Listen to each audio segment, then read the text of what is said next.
안녕하세요. 동안주름 윤호영 소장입니다.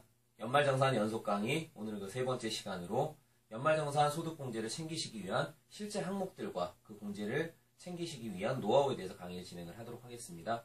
원래 한 차례 강의 예정이었었는데요. 내용이 너무 많아서 부득이 두 차례에 걸쳐서 강의를 진행을 할 예정입니다.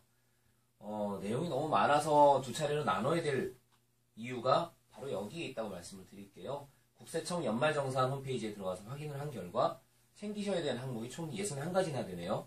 물론 이 중에는 특별한 상황에 있는 분들이나 자영업자들에 해당되는 그분들한테만 해당되는 항목들이 있어서 좀 줄긴 합니다. 챙기셔야 할 항목이 급여생활자들 기준으로 봤을 때 총 23가지 정도가 되는데요.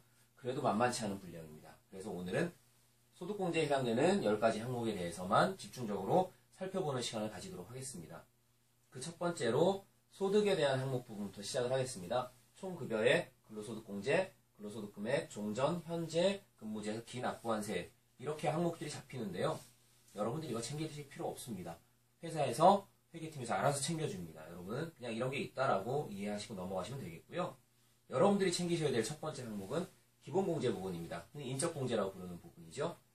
본인, 배우자, 자녀에 대해서는 본인 가족이다라는 생각으로 잊지 않고 챙기시는데요.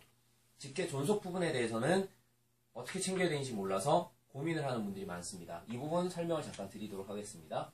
직계 존속이란 부모님을 포함해서 내 윗대에 해당되는 분들은 전부 다 직계 존속에 해당된다. 이렇게 이해하시면 쉽고요. 자격 조건은 만 60세 이상이셔야 됩니다. 올해 2014년 연말정산을 기준으로 한다면 1954년 12월 31일 이전에 출생하신 분들이라면 대상이 되겠고요. 그분들을 소득공제, 인적공제로 포함시키기 위해서 이 세 가지 항목들 기억을 하시면 노하우가 되겠습니다. 먼저 배우자의 직계존속도 잊지 말자.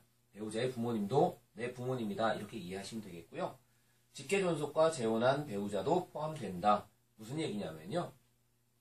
어머니가 일찍 돌아가셨다. 그래서 아버지께서 새로 재혼하신 배우자가 계시다. 라고 할 경우에는 그분도 인적공제 대상자로 포함시키실 수 있다라는 내용입니다. 세 번째로 형제가 중복으로 신청하면 환수될 수 있다. 부모님 한 분을 놔두고 형제가 각각 인적공제를 신청을 한다라고 하면은 국세청에서 확인 절차를 거쳐서 환수할 수 있다라는 얘기입니다. 신청하기 전에 형제들 사이에 누가 공제를 신청할 것인가 미리 결정하시는 것도 필요하겠습니다. 그 다음으로 추가 공제 항목인데요. 인적공제를 받으신 분들 중에서 70세 이상의 경로자, 장애인, 부녀자, 한부모에 해당되는 흔히 얘기하는 사회적 약자에 해당되는 분들이라면은 기본공제 외에 추가로 공제를 혜택을 더 주겠다라고 해서 추가공제라고 부릅니다. 인적공제 신청하신 분들 중에서 이런 조건에 해당되는 분들이 있다라면은 추가적으로 신청을 하시면 되겠고요. 세 번째로 챙기실 항목이 보험료 관련입니다. 국민연금을 포함한 공적연금과 건강보험료, 고용보험료 이런 것들이 있는데요.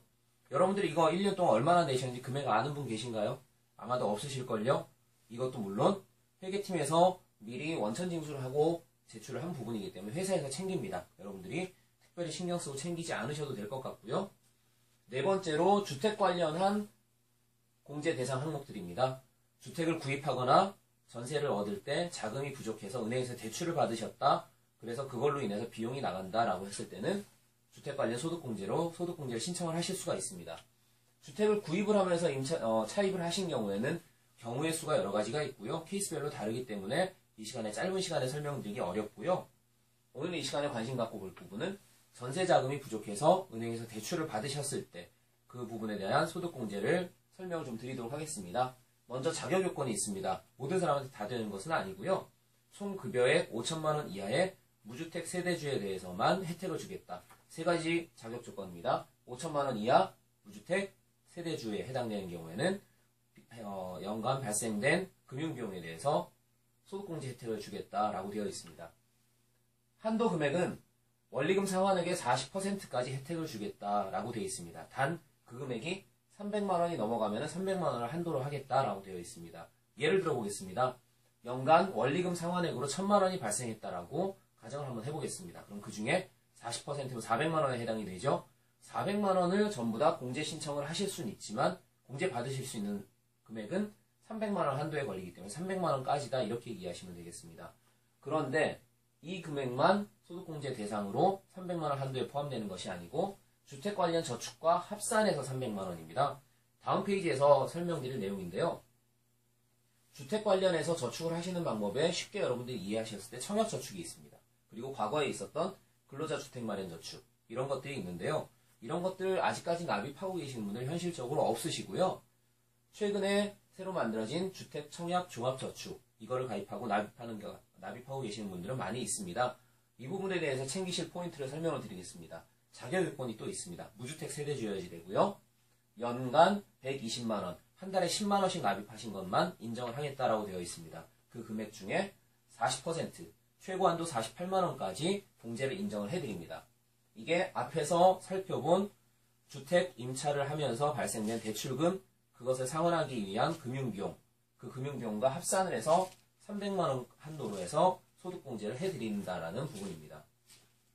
그 다음으로 연말정산하면 여러분들께서 흔히 가장 많이 신경 쓰는 부분 중에 하나인 신용카드 사용 부분에 대해서 되겠습니다. 어쩔 수 없는 소비 지출을 했을 경우에 증빙이 된다라면 소득공제 인정을 하겠다라는 얘기죠. 신용카드, 현금영수증, 직불카드, 전통시장, 대중교통 또는 그 외에 이런 식으로 여러 가지 항목으로 나누어서 각각의 조건들이 많이 있기 때문에 전부 다 이해하고 챙기시기는 어렵습니다. 각각의 금액 따로 챙기시는 건 현실적으로 어렵습니다. 그래서 쉽게 챙기시는 방법은 카드사에서 연말에 발송되는 사용 내역서를 챙겨서 그것을 증빙으로 제출을 하시는 게 가장 쉬운 방법이 되실 수 있습니다.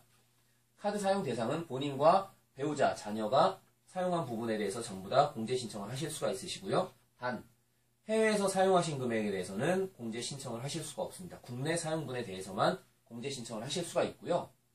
사용하실 때 신용카드보다는 직불카드를 많이 사용하시라고 권해드리고 싶습니다. 왜냐하면 신용카드는 사용액의 15%까지 소득공제를 인정하지만 직불카드를 이용하신 경우에는 30%까지 인정이 됩니다. 그렇기 때문에 신용카드보다는 직불카드 한도를 먼저 채우시는 게 좋으실 것 같고요.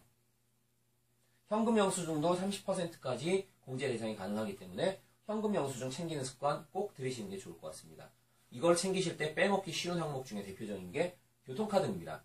교통카드 충전하실 때 현금을 충전하는 분들 많이 계시죠? 현금 충전하면서 현금영수증 챙겨보셨나요? 그것도 챙겨놓으시면은 현금영수증으로 공제받으실 수 있고 교통비로 공제받으실 수 있고 이중으로 공제받으실 수 있기 때문에 꼭 챙기시라고 그렇게 말씀을 드리겠습니다. 그 다음 기타 고득 공제를 받으실 수 있는 항목들이 몇 가지가 있습니다. 뭐 출자자 뭐 해가지고 여러 가지 있는데요. 일반적으로 급여생활자들이 챙기실 기억하실 항목은 이 부분입니다. 장기 집합 투자 증권 저축이라고 해서 흔히 줄여서 소장펀드라고 부르는 소득공제 장기펀드 이 부분을 챙기실 필요가 있겠습니다. 총급여 5천만원 이하인 근로자라면은 연간 600만원을 한도로 해서 공제를 인정을 해드립니다. 납입하신 금액의 40% 총 240만원 한도로 해서 소득공제를 인정을 해드리는데요. 단 한시적으로 혜택을 드리고 있습니다. 2015년 12월 31일까지로 이제 혜택이 1년밖에 남지 않았기 때문에 소득공제 금액이 모자란다 하시는 분들은 소장펀드 챙기시는 것도 괜찮을 것 같습니다. 그리고 마지막으로 소상공인이나 자영업자 같은 경우에는 이 외에도 또 챙기실 수 있는 항목이 노란우산공제라고 흔히 부르는 300만원까지 한도의 소상공인 공제부금 저축을 챙기실 필요가 있습니다. 300만원 한도로 소득공제 받으실 수 있기 때문에 많은 혜택이 있으실 수 있는 그런 항목입니다. 여기에 해당되시는 분들이라면 챙기시는 것도 좋으실 것 같습니다. 네, 여기까지로 해서 소득공제 받으실 수 있는 항목들을 숨차게 쫓아와 봤는데요. 요약해서 정리하면요. 직계존속 공제 부분을 챙기자. 배우자를 포함해서 내 위로는 다 챙기자라고 기억하시면 쉬우실 것 같고요. 형제가 중복해서 신청하면 곤란하기 때문에 미리 얘기하자. 두 번째로는 주택 관련 공제가 있습니다. 주택 임차 대출 원리금의 40%까지 공제를 받을 수 있는데 총 주택 관련 저축과 합산을 해서 300만원 한도로 공제를 받을 수 있다. 작지 않은 금액이다. 그렇게 기억을 하시고요. 소비지출 관련해서 카드사의 사용 내역서를 활용하시는 것이 수월하시겠다라고 말씀을 드리고요. 신용카드보다는 직불카드가 공제 한도가 크기 때문에 직불카드의 공제를 먼저 채우시는 게 좋겠다라고 말씀을 드리겠고요. 교통카드 충전 등 현금 영수증 꼭 챙기셔서 공제 받으시기 바라겠습니다. 마지막으로 기타로 소득공제 장기펀드 납입액의 40% 연간 600만원 한도로 공제를 해드리기 때문에 이 부분 챙기시고요. 자영업자시라면 노란우산 공제 300만원 한도까지 공제를 받으실 수 있습니다. 이 부분도 챙기시는 게 좋겠다 이렇게 말씀을 드리겠습니다. 이번 강의는 여기까지입니다. 다음 강의는 또 일주일 뒤에 업로드될 예정인데요. 실제 공제받는 항목들에 대해서 살펴보는 두 번째 시간, 다음 시간에는 세액공제 부분을 집중적으로 살펴보도록 하겠습니다. 다음 강의도 관심 갖고 기다려주시기 바라겠습니다. 감사합니다.